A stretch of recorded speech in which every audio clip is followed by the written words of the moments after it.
So thank you for joining the session. Just let's review the facts. It's the second day. It's after lunch, and I'm competing head to head with this guy.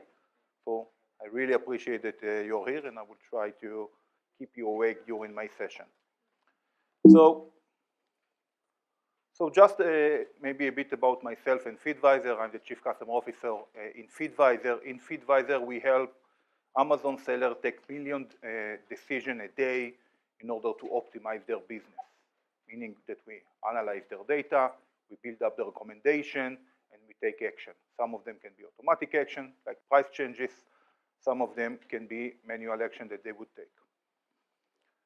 I would like to share with you my personal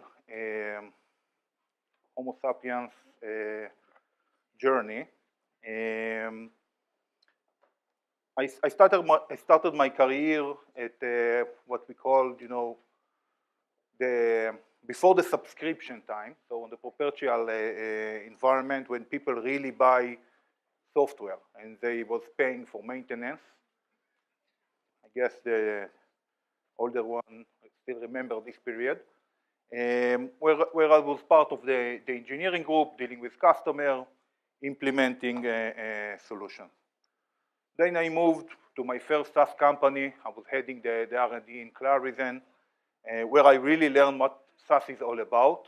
And it was quite natural for me to move to lead the customer success. I had passion for technology and for customers, and I found this role as the perfect fit between the two. I'm always saying that I'm doing the thing that I love the most and even get paid for it. From Clarizen, I moved to Panaya, where I was heading the customer success. Today, I'm at FeedVisor. So, as every journey, I feel that I'm keep evolving. I don't know what will be next, but I do hope that I will continue and evolve and not transform to something else, but I would leave it open for the future. I would like to share with you what I've learned on each one of my stops, what I did right, what I did wrong, and what are my key learning from each. So I started, as I said, my CS career at Clarizen. The main KPI was churn, and the main challenge was surprising churn. I think when I just started learning what is SaaS, and relatively the SaaS industry was relatively younger and less mature than what it is today, we didn't really understood how to deal with churn. How can you make those customers buy again the software coming from the perpetual industry where they bought it, we just need to buy the maintenance. Now they need to rebuy the software every year, and they need to have a good reason for doing that. So this was definitely a challenge.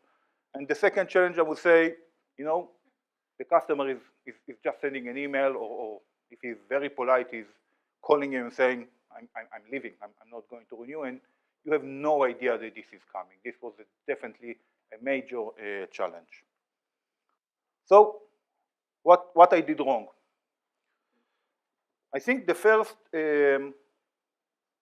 myth was around, not understanding what the customer really doing with the software. So we didn't have a developed enough health scoring. We didn't have educated enough system that help us understand what the customer really is doing. Yes, we knew if he logged in or not, but as we all understand today, which we didn't understand back then, that it's just not enough. Second one, we as CS, we will care about the customer. We were trying to make them happy. We were trying to make them renew with us. We didn't thought that our role is to impact the product. We didn't thought that we are the one that need to tell the product manager, which is their responsibility, what the customer really need. We expected them to understand it, and I think it was a miss. I think customer success, part of the customer success mission is really to be able to be the voice of the customer, not in a program of voice of the customer, but really explain the organization what customer really needs. And the last one, we started from 2 people, so everyone was doing everything: support, onboarding, ongoing. And as we grew, we was not smart enough to split it, to different professions. So we keep doing, when people was doing everything. Looking back, I think it was a big miss. Okay, so this was what we did wrong, where we did right. So first we tier the customer. So we differentiate between the smaller customer to the larger one and give each one of them different treatment. The second one, we built a very successful champion program. We selected the customer that would like to be engaged. We was doing a face-to-face with them once a quarter, every time on a different country. They was spending a day with us. They was paying for such days. And they was getting, best practices and tools how to be more successful. This was a great success. And bottom line, we improved renewal from 70 to 91, so obviously we did something right. So what are my key learning from my Claris and journey? First, you don't want to fight churn. I always hear all of us, including myself, talking about let's fight churn, let's reduce churn. No, we are not fighting churn, we are building renewals. I think this is we all know that when we are coming to fight churn, the chances are very low to save the customer, right? We all have the hero stories where we was able to save the customer, but we all understand that we are building today the churn that will happen in next 6 months. So we need to build renewals and not fight churn. Second, there are very few Supermen. Yeah, it took me time to really find it out, but guys, it's hard to recruit Supermen. So we do need to have professional people that are dealing with support, are different from people that are doing onboarding, are different from the people that building a relationship and bringing the revenue. And last, you really need to be very sharp and understand who are your best customer and who are your churn customer. This was a challenge that I think back then at the beginning of my role, I didn't know how to answer it, and I think in the moment that I really understood which customer are going to succeed, it was really it was an aha moment for me, because from this moment I knew exactly where I want to bring my customer to. Okay, second stop, Panaya. So Panaya was measured on overall revenue, overall meaning new customers, renewal, upsell, and repeating. I will explain repeating in a second. I think the biggest challenge that I had in Panaya was around subscription DNA. So Panaya is a great company with a great product, but it had one challenge, that it was the events that the product was buying the software for was not recurring. It's possible that they are doing an ERP upgrade every 2 years. So they will buy it for a year, they will be very happy with the product, they will be very happy with the service and say, see you guys in 2 years. When they will come back in 2 years, the company was treating them as renewal, but those are not renewals, those are customers are repeating. Yes, they know the brand, but they are totally new customer, maybe new department with new challenge. So really to explain the company what is the difference between new to renewal to repeating was, I think, the foundation. And from there, the journey for the company starts really to try and build products that have continuous value. And the company did a deep analysis, understand what makes those customers to continue and use the product on a day-to-day usage. This was around more testing and develop the product to this direction. Today, Panaya is heavily pushing their testing solution without giving up on the other tools, but definitely promoting those. So what I did was the issue with Panaya, or my challenge with Panaya as the header apply, is I was the co-pilot. I was not the pilot. So there were salespeople. The salespeople was responsible for the revenue. I was measured on the revenue, but they was the one who drive the deals. So we are always sitting on the co-pilot. I need to make sure that the customer are happy. I need to give good hints. We need to give good service, but I'm not driving the renewal. So the salesperson, where he's been measured on a dollar, he can do $1 from a new customer, $1 from a repeat customer, or $1 from a renewal customer. He don't care. He will bring the $1 that will make his commission. Where I was measured on renewal, I had a challenge because I'm not the one who drive it. And the second one, which is maybe connected also to the first one, is, you need, if you would like to be perceived as a revenue center, you need to behave like one. And to behave like one, meaning that you need to own those metrics. You need to sit on the pilot seat and to drive the plane. Otherwise, you're more a cost center than a revenue center. What I did right. So I think the biggest achievement I think that I had, and it took around half a year for my time in Panaya, is really to try to correlate between usage to renewal. So we hired a very talented CS analyst. Back then I didn't know that this is the name, who really tried to correlate. We have, hypothesis, why do you think the customer are renewing? We try to build correlation, and finally we found a correlation, which we had 80 or 90% renewal rate for customers that are doing more than 2 events a year of testing. This was the correlation. Now it was very clear what we would like to push the customer doing and what we would like the product to offer more. This was a game changer for us, not only for success, for the company at all.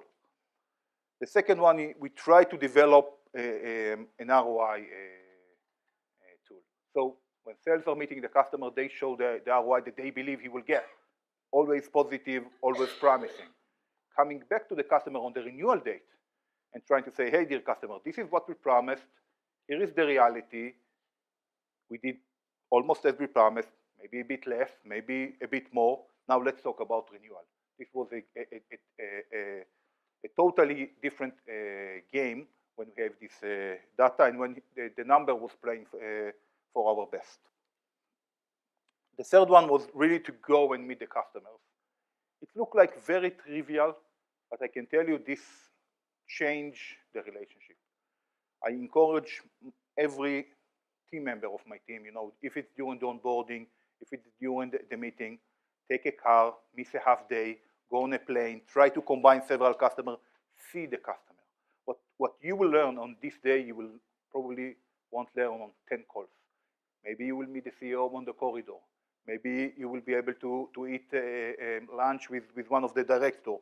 You will find champions that are not attending your calls. So not only you will strengthen your relationship with your current champion, but you probably be able to expand it. Key learning from Panaya. As I said, if you would like to fly the plane, make sure that you are sitting on the pilot seat. And second, in God we believe, in data we trust. I think all of us have a lot of stuff that we believe it, we think that. I try to leave aside the belief to God and the trust to data. And this is the way that we need to take decisions based on data and not based on what we think or believe.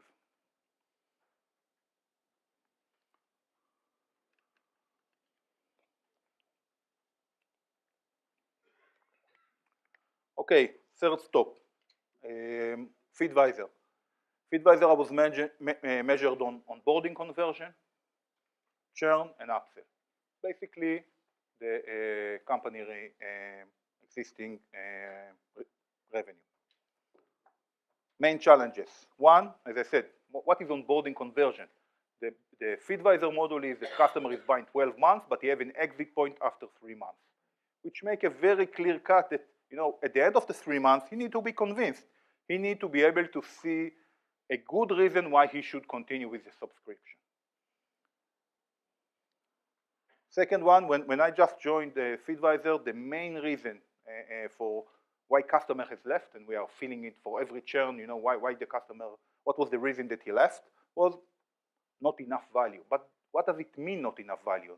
Not enough value in the product, not enough value because of a bad service that we gave, not enough value because something that is related to the customer business, it's vague. It's easy to say not enough value, nobody really know what are the reasons, and you have no ability to take any action to improve it. So this was definitely something that I needed to deal with. And the third one is really the balance between being a trusted advisor and doing upsells. I can tell you that people feel that, okay, I'm the trusted advisor, I don't want to talk about money. And I think, from my perspective, I think it's a mistake. I think that if you are a trusted advisor, if you are building the right value for the customer, he will be happy to pay because it's a win-win. And if it's not a win-win, you don't want to buy it and you don't want to offer it. You would like to drive upsells that make perfect sense both for the customer and for your company. And when this equation kept, people are happy to do this upsells. So what I did right? We have a very proactive customer journey. So it's a very clear journey. We know when do we need to talk with customer, how often, what is the right content, how do we measure ourselves, how do we measure the level of value that we are doing, what alert we can get from the system to proactively engage with the customer that something happened, start using something or maybe stop using something, what is the right engagement. Next one is really to build the equation where the software pays for itself. We help customers take better decisions. If I'm able to prove the customer that he's doing better than me versus what he did before or what he will do with my competition, he will be happy to pay me. And it's on us to find ways to prove it. And the third one is success operation. I think this is definitely a big win for us. We have Shachar over here who is our success operation, where he took on himself a mission to be the CSM of the CSM. What does it mean? So we as a customer success, it's all clear what our role is, right? We are trying to build value for our customer and our company, to make sure that everyone acknowledges it, and to make it a win-win.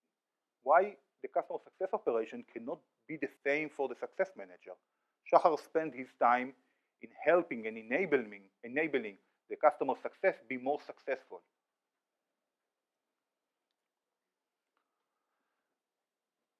I don't know what I did wrong. I will leave it aside for, I guess, I don't know, X, when I will conclude my time in FeedVisor, but I can tell you what I'm still dealing with. So first one is customer marketing, customer advocacy, definitely something that I think we are investing as companies a lot to acquire new customers. We are not investing enough, in terms of marketing to retain customers, to build the right advocacy, to make those customers, feel like they are connected to the product. I want that my customer will feel the way that I feel about Tutango. I think this is a feeling that even if things are going a bit tough, you feel committed. And I think this is the level that what is called advocacy.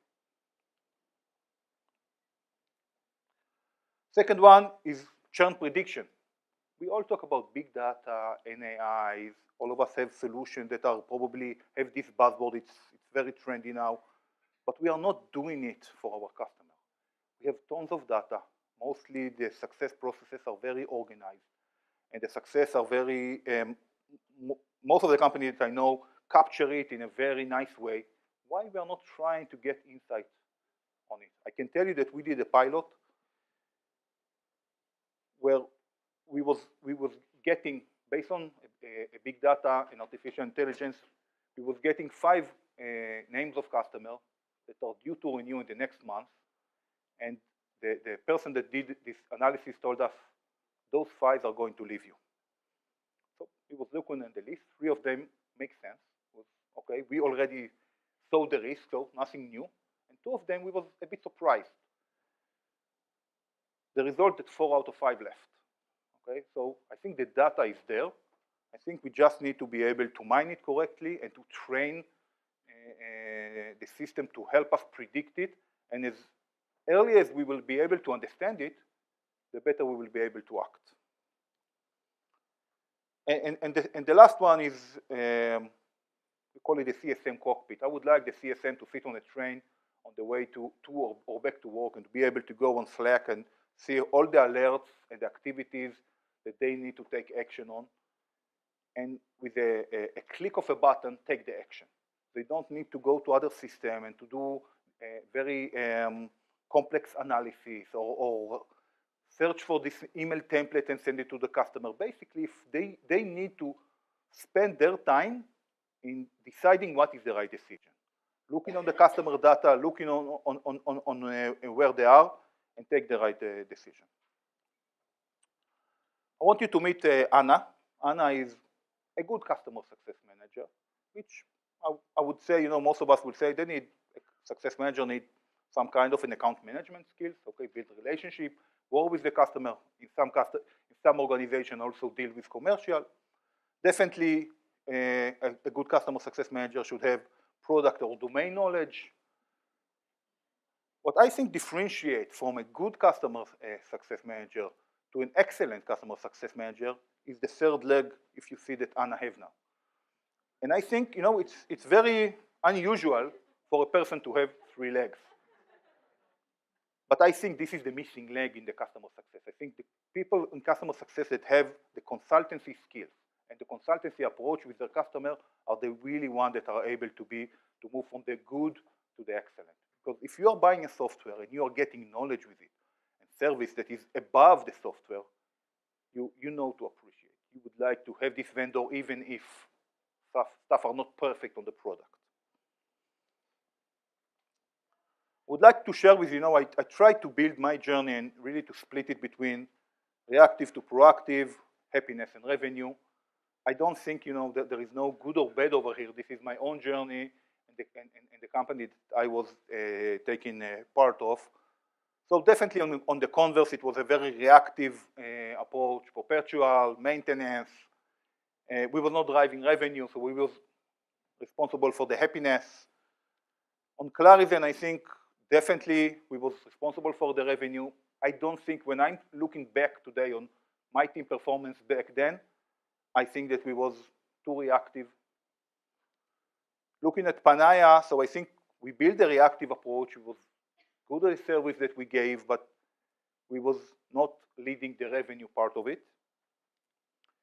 And in FeedVisor, I think we are playing on the right spot between proactive and revenue, which I can tell you where I feel comfortable in my role.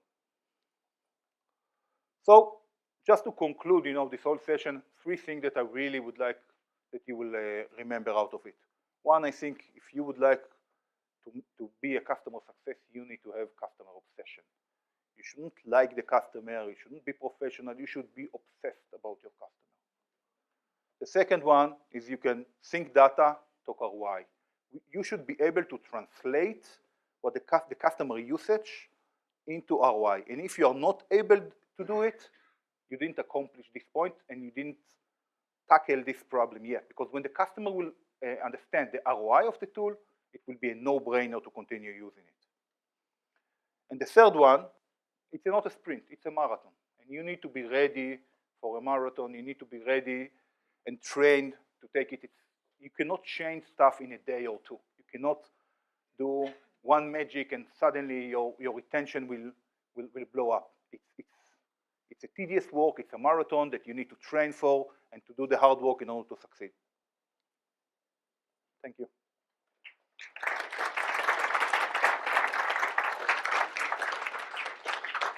We've got time for just a couple of questions of 5 minutes. A gentleman right here.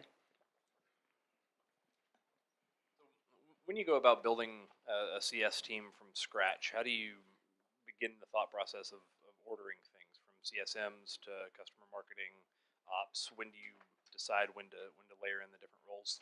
Yeah, it's a good question. It really depends when you join the company and what is the current challenges of the company. There is no one recipe. You really need to understand what the company is looking for. If the company is relatively young, it probably cannot afford, all those roles. And you need to understand what is the current performance, what is the expectation for the company and the board from you, and build a plan that will serve it.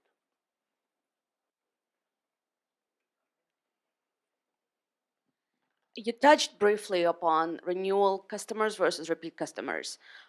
When you came upon that notion, or you realized that was happening, did it affect your to your knowledge, did it affect the compensation on the account executives, and did it affect the CSM team in any way? So definitely on the CSM team, we was trying to encourage more activities that are more leading to renewal, what I mentioned as testing activities. We was measuring correctly what is real renewal versus what is repeat. It was more challenging really to impact the sales compensation. This is why I'm saying that you cannot drive renewal through sales. So I didn't succeed doing that. Question. Just in the companies that you've worked in and entering in and like looking at these CS teams, would you say there was a large or a small portion of people you had to remove from the team that were contradictory or not helping provide good customer success, just based on what you were talking about, a good customer success manager? I'm trying to, when I'm coming to recruit a customer success, I'm trying to think about those three elements and trying to map what I think, which element the customer success bring to the table. Most of them will bring two. If they bring three, this is a strong hire. If they bring one, probably they are not a good fit enough, at least to my today's standard. Thank you so much, Ariel.